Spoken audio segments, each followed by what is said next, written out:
long period of time, say say more than 10 to the power minus 6 second, say more than 10 to the power minus 6 second, then it is called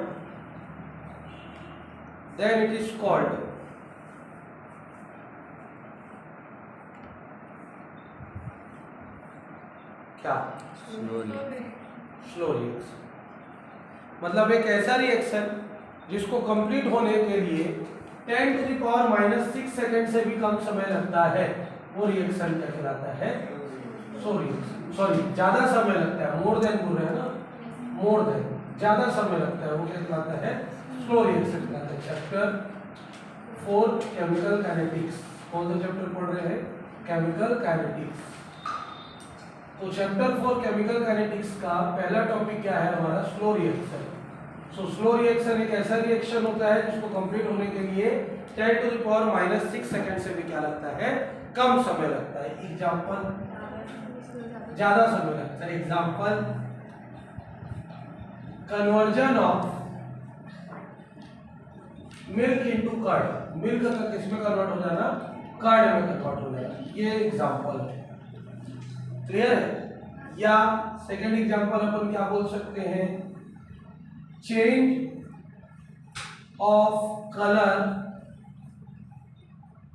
of leaf in Indigo solution. Indigo solution में leaf के colour का change हो जाता है। ठीक है, Indigo solution मतलब नील वाला पानी, उजाला। ठीक, क्लियर है? यहां तक समझ में आया? ये दो एग्जांपल्स किसके हैं? स्लो रिएक्शंस के। नेक्स्ट आ जाता है हमारा fast reaction.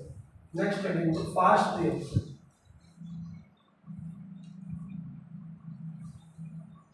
Fast reaction.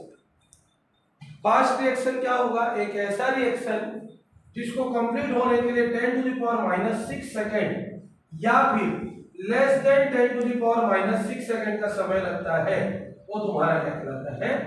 Fast reaction.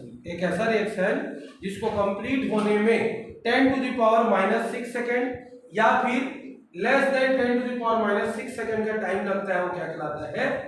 Fast reaction. तो देखो, the reaction which completes in the reaction which completes in 10 to the power minus 6 second, 10 to the power minus 6 second or less than 10 to the power minus 6 second or less than 10 to the power minus 6 second is called fast reaction. Is called fast reaction. ठीक है, पहला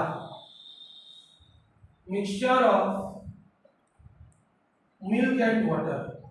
milk और water का mixture. दूध में पानी डालो या पानी में दूध डालो, दोनों एक दूसरे में मिल जाते हैं, तो ये रिएक्शन तुम्हारा क्या है? Fast reaction. दूसरा, change of colour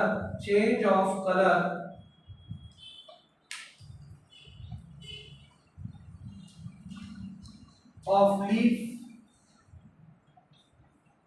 in stannous chloride solution.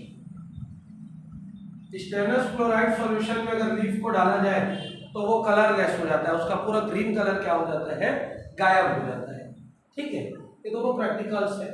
Laboratory में जाते हैं और जब अपन रिएक्शंस को पढ़ते हैं तो इन रिएक्शंस को देखते हैं कि जैसे ही पत्ती को डुबा के निकाल देते हैं वो पूरा कलरलेस हो जाता है, आर पार दिखने लग जाता है। कलरलेस इन द सेंस उसका जो ग्रीन पिगमेंट है वो पिगमेंट क्या हो जाता है?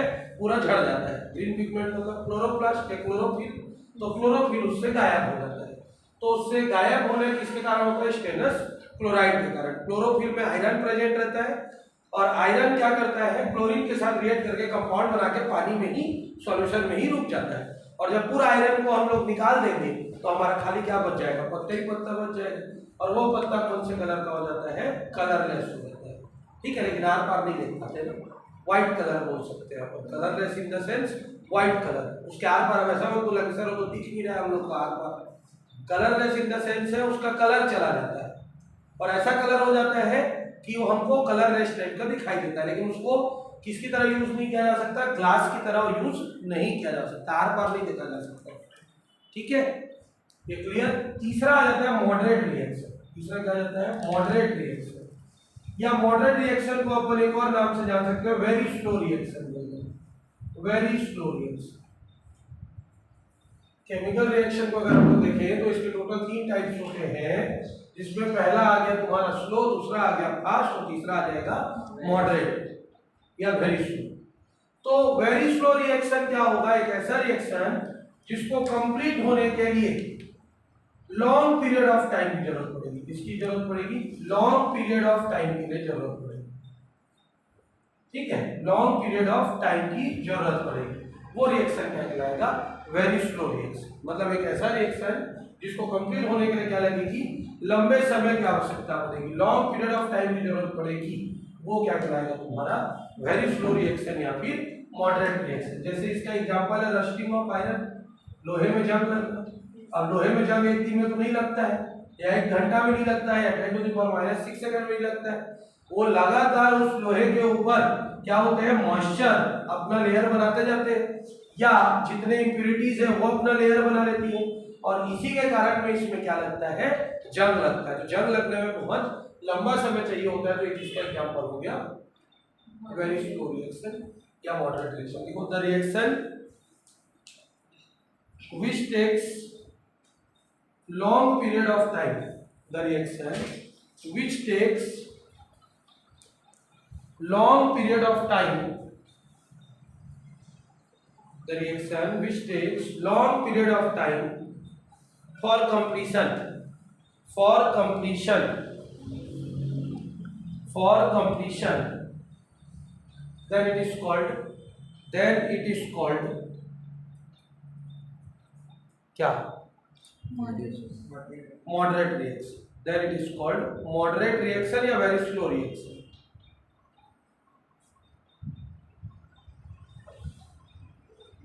रस्टिंग ऑफ आयरन लिख लेंगे, दूसरा क्या लिखेंगे,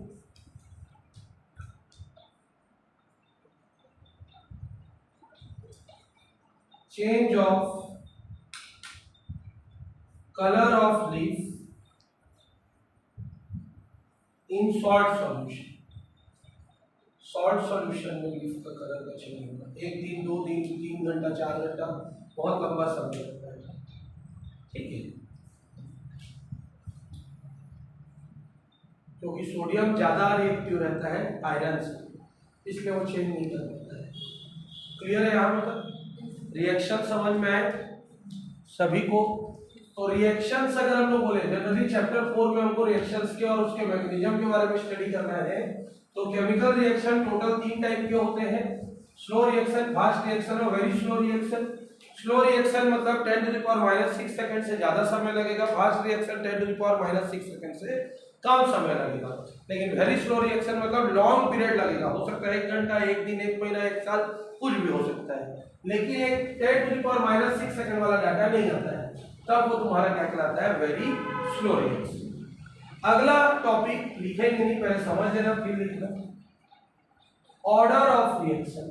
ऑर्डर ऑफ रिएक्शन इस चैप्टर का सबसे इंपॉर्टेंट टॉपिक और सबसे बड़ा टॉपिक। ठीक है, order of reaction. Order of reaction क्या बोलता है, किसी भी रिएक्शन में उसके रेट ऑफ रिएक्शन, किसी भी रिएक्शन के रेट ऑफ रिएक्शन में जितने नंबर ऑफ मॉलिक्यूल्स पार्टिसिपेट करते हैं, क्या करते हैं, नंबर ऑफ मॉलिक्यूल्स पार्टिसिपेट करते हैं, वो क्या कहलाता है तुम्हारा, क्या कहलाता है, ऑर्डर ऑफ रिएक्शन। फिर से पार्टिसिपेट, क्लियर है, फिर से एक बार समझेंगे। अब हम लोग एक रिएक्शन ले लेते हैं ए,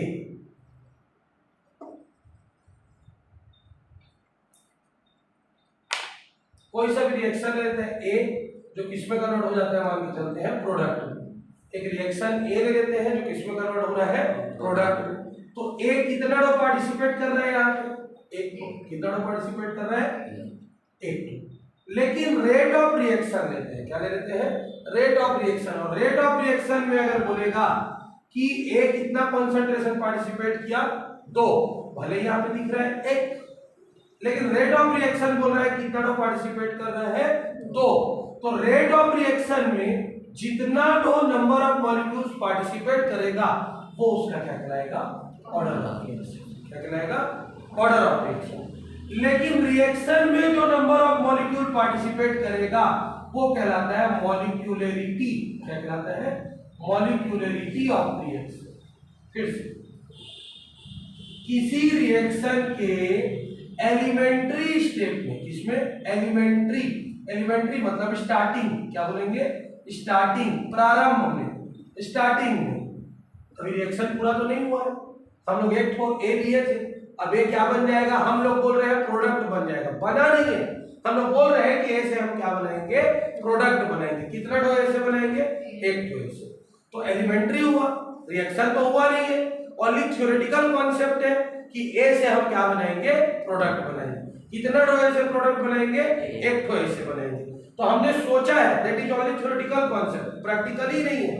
तो जब थ्योरेटिकली रहेगा, स्टार्टिंग स्टेप में रहेगा, तब उसका नाम क्या रहेगा, molecularity.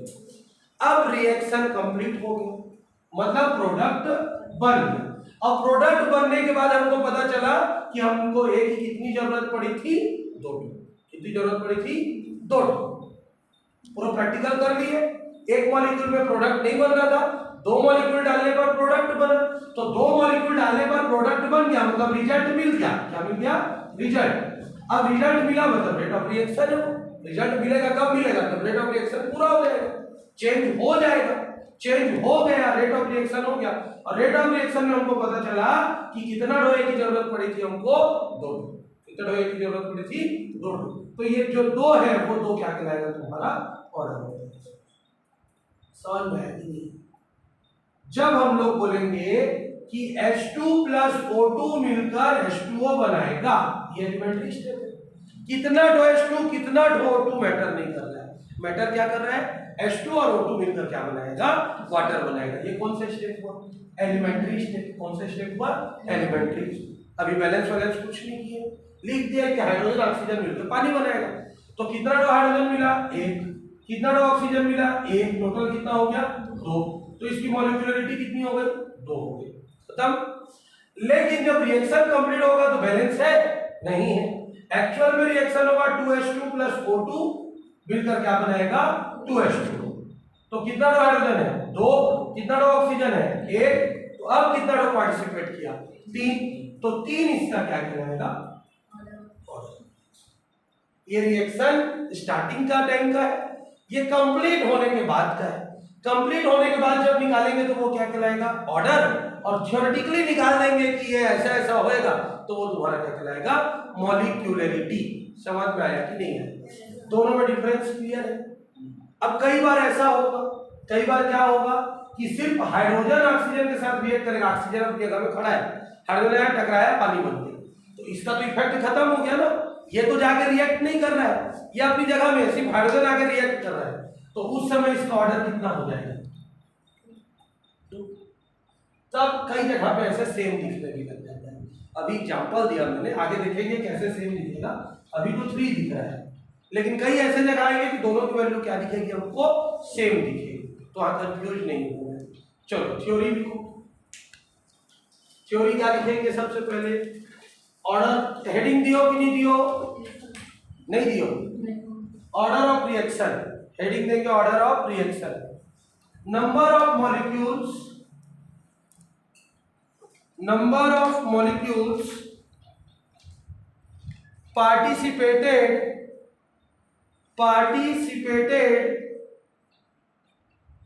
in rate of reaction,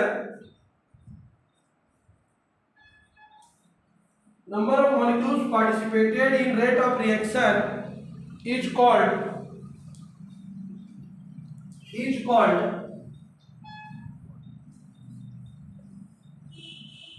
order of reaction, order of reaction मतलब रेट ऑफ रिएक्शन में जितने नंबर ऑफ मॉलिक्यूल्स पार्टिसिपेट करते हैं वो क्या कहलाता है, ऑर्डर ऑफ रिएक्शन कहलाता है।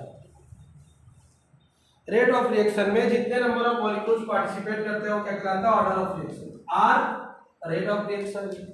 सबसे पहले एक रिएक्शन लीजिए, एक इसमें कन्वर्ट हो रहा है प्रोडक्ट, ठीक है। एक कितना डोक है मान के चलते हैं एन, कितना डोक है एन। अब R इज इक्वल टू क्या ले रहे थे हम लोग, A के कितने मॉलिक्यूल्स पार्टिसिपेट कर रहे हैं N, सो ऑर्डर कितना हो जाएगा इसका, order of reaction N, order of reaction कितना हो जाएगा N। लेकिन अगर कितना पार्टिसिपेट करता रहता है ये 1, सो ऑर्डर ऑफ रिएक्शन क्या हो जाता 1। अगर 5 रहता तो क्या हो जाता 5। तो जनरली ऑर्डर ऑफ रिएक्शन किस पर डिपेंड करता है, रेट ऑफ रिएक्शन पर। किस पर डिपेंड करता है, रेट ऑफ रिएक्शन पर। दूसरा चीज क्या है, पहला पॉइंट तो ये किस पर डिपेंड करता है, रेट ऑफ रिएक्शन पे। इसके पॉइंट्स याद रखते जरा, बाद में नोट करना। सेकंड चीज, ये प्रैक्टिकल कॉन्सेप्ट है। कौन सा कॉन्सेप्ट है ये, प्रैक्टिकल। कैसे प्रैक्टिकल कॉन्सेप्ट है, जब रिएक्शन कंप्लीट हो जाएगा, रिएक्शन फॉर्म हो जाएगा, हम रेट ऑफ रिएक्शन निकाल लेंगे, फिर ऑर्डर ऑफ रिएक्शन निकलता है। तो ऑर्डर ऑफ रिएक्शन कब निकलता है, जब पूरा प्रैक्टिकल परफॉर्म कर देंगे। तो ये प्रैक्टिकल कॉन्सेप्ट है। ऑर्डर ऑफ रिएक्शन की वैल्यू प्लस में हो सकती है या क्या हो सकती है, फ्रैक्शनल हो सकती है। क्या हो सकती है, फ्रैक्शनल हो सकती है। कैसे फ्रैक्शनल, 2a प्लस 1/2 O2 या 2b 1/2b लिखती है। अब ये प्रोडक्ट बनाया तो ऑर्डर ऑफ रिएक्शन क्या हो जाएगा, ऑर्डर ऑफ रिएक्शन क्या हो जाएगा, 2 प्लस हाफ मतलब कितना होगा, 2.5 मतलब कितना होगा 5/2। क्लियर है यहाँ पर तक, समझ में आया। तो ऑर्डर ऑफ रिएक्शन क्या हो सकता है, पॉजिटिव हो सकता है और क्या हो सकता है, फ्रैक्शनल हो सकता है। ठीक है, रेशनल नंबर नहीं बोलना ना, रेशनल नंबर अलग चीज हो जाता है, फ्रैक्शनल अलग चीज हो जाता है। दोनों दिखता है कि टाइप का है, कॉन्सेप्ट अलग है। क्लियर है यहाँ पर। तो ऑर्डर ऑफ रिएक्शन का 1 लाइन 2 लाइन और 3 लाइन के एग्जांपल को नोट करो, ये तीनों को पहले नोट करो ऑर्डर ऑफ रिएक्शन के लिए।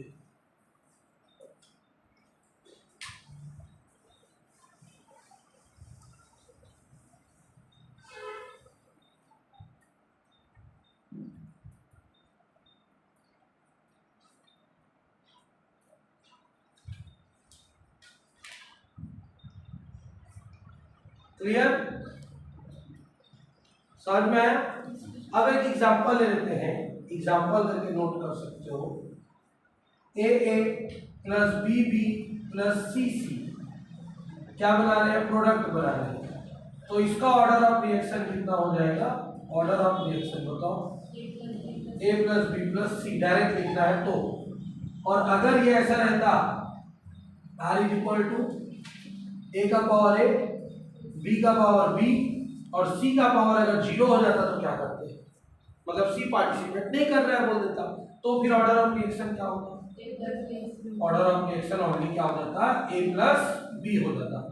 और अगर B को भी 0 कर दूंगा बोलता तो हम लोग का आंसर खाली क्या हो जाता, क्लियर है यहाँ पर।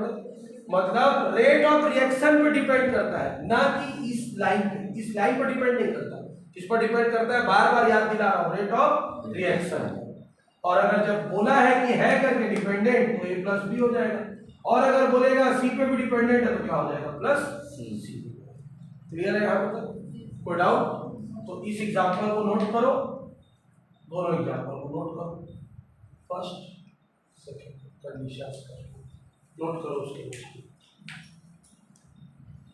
ये है order of reaction.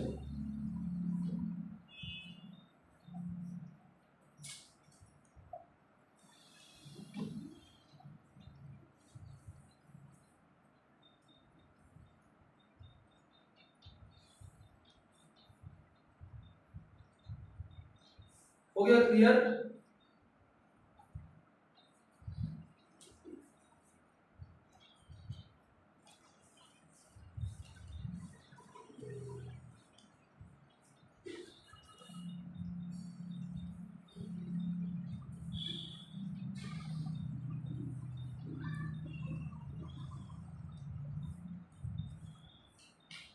Done. Next है लिख दो अपनी कॉपी में types of order of reaction. Order of reaction के टाइप्स इरेज करो। Types of order of reaction. Order of reaction के कितने टाइप्स होते हैं? Types of order of reaction.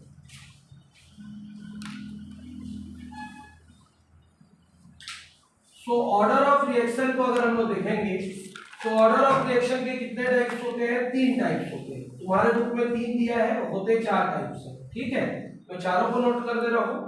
ठीक है, बट पढ़ेंगे अपन 3 टाइप्स। क्या क्या? Zero order reaction. Zero order reaction नाम से ही क्लियर है, एक ऐसा ऑर्डर ऑफ रिएक्शन जिसका ऑर्डर कितना होगा? जीरो होगा, वो तुम्हारा क्या कहलाएगा? Zero order of reaction. दूसरा क्या होता है? First order reaction. First order reaction नाम से ही क्लियर है, एक ऐसा रिएक्शन जिसका ऑर्डर ऑफ रिएक्शन कितना होगा? 1 होगा, वो तुम्हारा क्या कहलाएगा? First order reaction. दूसरा आ जाता है second order reaction.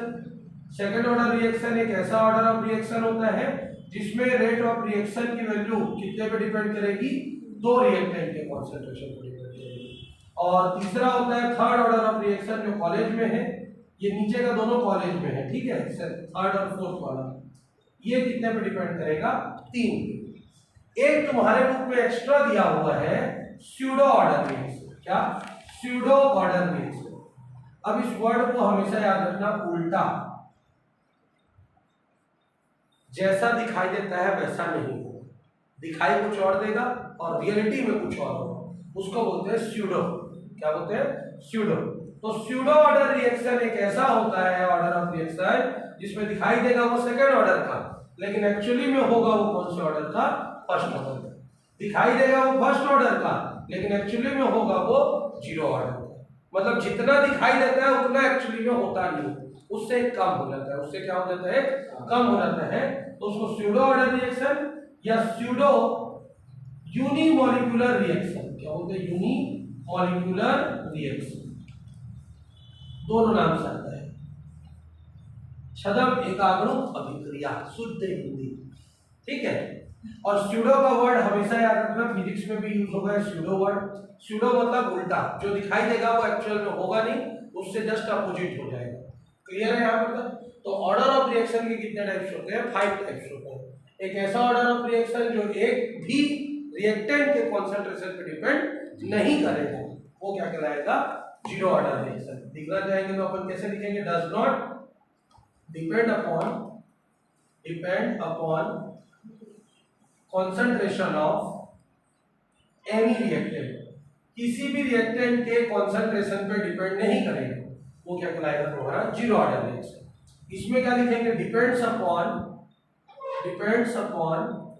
Concentration of 1 reactant. कितना रिएक्टेंट? 1 रिएक्टेंट। इसमें क्या लिखेंगे? Depends upon concentration of 2 reactants. 2 reactants पे डिपेंड करेगा। डिपेंड्स अपॉन कितना? Concentration of 3 reactants. ये इसकी थ्योरी बन जाएगी। और ये क्या होगा? It depends upon 1 but looks like 2। ठीक, डिपेंड करेगा एक पे, लेकिन दिखाई कैसे देगा? 2 पे। जैसे मैं बताया था 2H2 प्लस O2 2H2O, तो है कितना? ये 3, लेकिन इस पर डिपेंड नहीं करता, सिर्फ इसी पर डिपेंड करता है, तो हो कितना जाता है? ये 2। क्लियर है यहाँ पर? मैं बताया हूँ H2 प्लस Cl2 दोनों मिलकर क्या बनाएगा? 2HCl। अब हमको पता है क्लोरीन सबसे ज्यादा रिएक्टिव गैस है, तो यही जाके इससे टकरा के रिएक्शन कर लेगा, तो सिर्फ किस पर डिपेंड करेगा? क्लोरीन पर, हाइड्रोजन पर डिपेंड नहीं करेगा। तो दिखाई कितना दे रहा है? 2। एक्चुअल में डिपेंड कितने पे कर रहा है? 1। तो ये तुम्हारा कौन सा रिएक्शन हो गया? Pseudo order reaction. क्लियर है? कई ऐसे सब्सटेंस होते हैं जिनकी रिएक्टिविटी बहुत ज्यादा होती है, खुला छोड़ने पे खुद इधर उधर घूम के रिएक्ट कर लेते हैं, दूसरे सब्सटेंस को रिएक्शन के लिए वहां पे आने की जरूरत नहीं पड़ती है। तो वैसे रिएक्शन के लिए कौन सा कॉन्सेप्ट पढ़ना पड़ता है? Pseudo order reaction. क्लियर है? तो ऑर्डर ऑफ रिएक्शन कितने टाइप के होते हैं? 5। तुम्हारे बुक में दिया हुआ है 1 2 3। क्लियर है यहाँ पर? ये दोनों नहीं है, पॉइंट है ये वाला, लेकिन एक्सप्लेनेशन इन दोनों का नहीं है। तो तुम लोग इसको कॉपी करो, पॉज करो, इसको कॉपी करो। Molecularity, MOLECULARITY, molecularity of reaction. अब मॉलिक्यूलरिटी ऑफ रिएक्शन क्या होता है? किसी भी रिएक्शन का एक ऐसा प्रॉपर्टी या एक ऐसा नंबर जो एलिमेंट्री स्टेप में पार्टिसिपेट करने वाले नंबर ऑफ मॉलिक्यूल्स पर क्या करता है? डिपेंड करता है। किस पर डिपेंड करेगा? एलिमेंट्री स्टेप में पार्टिसिपेट करने वाले नंबर ऑफ मॉलिक्यूल्स पर। लिखो, number of molecules participated in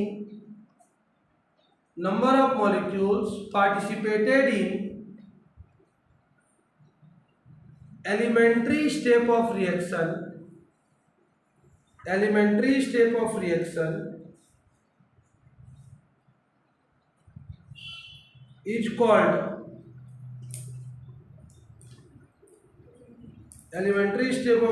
is called क्या? Molecularity of reaction.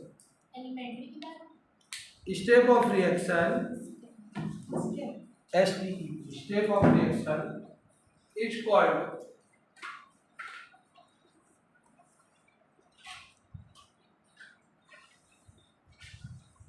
Molecularity of reaction.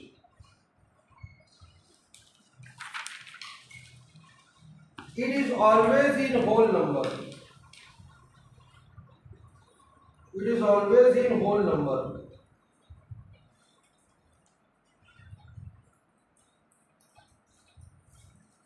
Whole number समझते हो? फ्रैक्शन में नहीं हो सकता, इसकी वैल्यू 1 2 3 4 ही होगी। क्लियर है? हाफ वाफ में नहीं होगी। ठीक, अगला हेडिंग तो अपनी कॉपी में difference between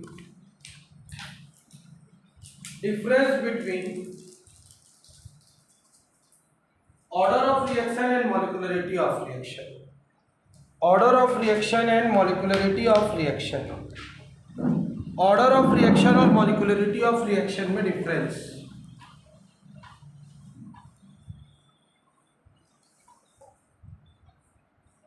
order of reaction और मॉलिक्यूलरिटी ऑफ रिएक्शन में डिफरेंस। पहला, कॉपी को 2 पार्ट्स में डिवाइड कर लेंगे। 4। कॉपी को 2 पार्ट्स में डिवाइड करो।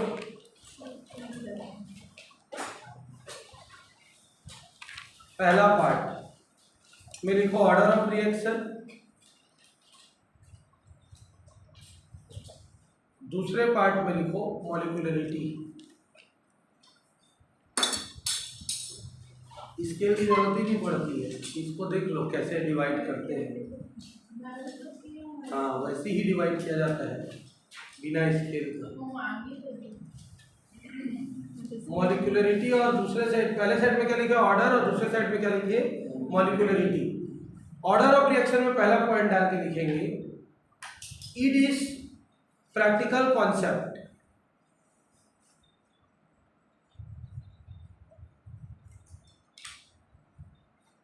इसमें लिखेंगे it is theoretical concept, THEOREOTICAL,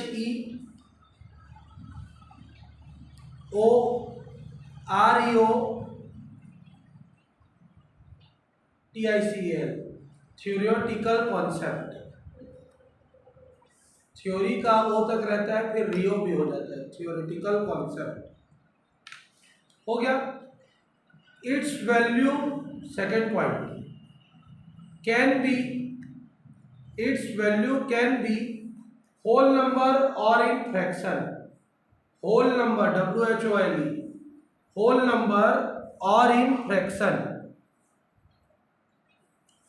इसका जो वैल्यू है वो होल नंबर भी हो सकता है और किस में आ सकता है? फ्रैक्शन में। इसमें क्या आएगा? Its value always be in whole number.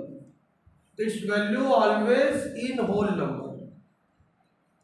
its value always in whole number।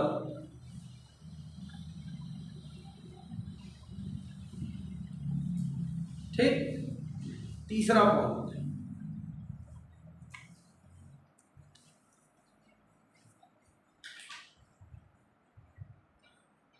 number of molecules participated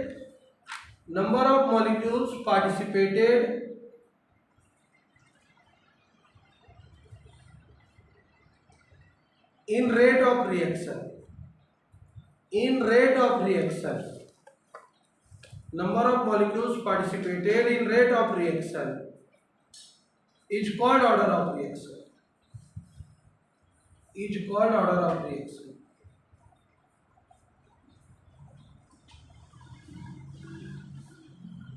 और इसमें लिखेंगे number of molecules participated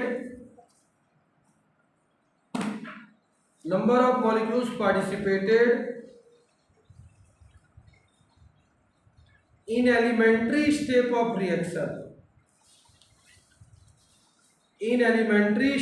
reaction,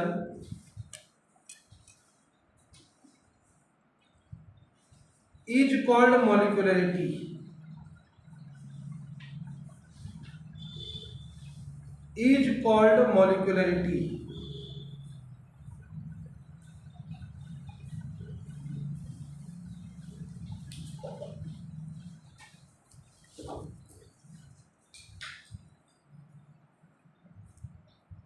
Fourth point,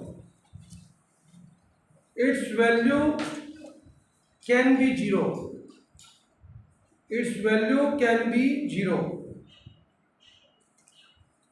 zero भी होता है ऑर्डर, इसमें लिखो it's value can't be zero.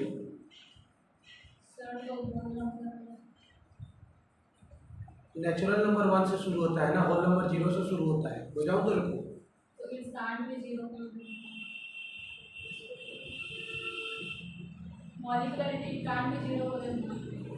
तो लिखना, कोई प्रॉब्लम नहीं है। अब इसमें जैसा लिखा है वही बता रहा हूँ, तुम्हारे बुक में भी होल नंबर ही लिखा है। तो जीरो को छोड़ दो, इसमें लिख रहा है zero value is not possible, लिखो ना it's value can't be zero. अब नेचुरल नंबर मत कर देना उसको ना, होल नंबर ही रहने देना। जब बाद में मैथमेटिक्स लेके पढ़ोगे तो होल नंबर और नेचुरल नंबर का और डिफरेंस पढ़ना, खाली 0 और 1 के बेसिस पे नेचुरल और होल नहीं होता है। यहाँ पर होल नंबर का जो सेंस है वो फ्रैक्शनल और डेसिमल वैल्यू से है, ठीक है। नेचुरल बोल देंगे तो नेचुरल नंबर में फ्रैक्शनल और डेसिमल दोनों आ जाता है। होल मतलब अपन समझते हैं ना, जो कंप्लीट हो, यहाँ पर सेंस हो गया। यहाँ पर तक डन। ये 4 पॉइंट का डिफरेंस, एक पॉइंट और अगर स्पेस है तो लिखवाऊं, एक पॉइंट और नोट करो। It can explain mechanism of reaction.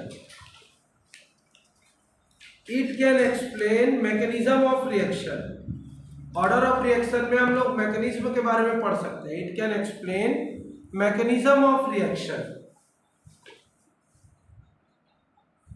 और इसमें लिख देंगे it can't explain mechanism of reaction.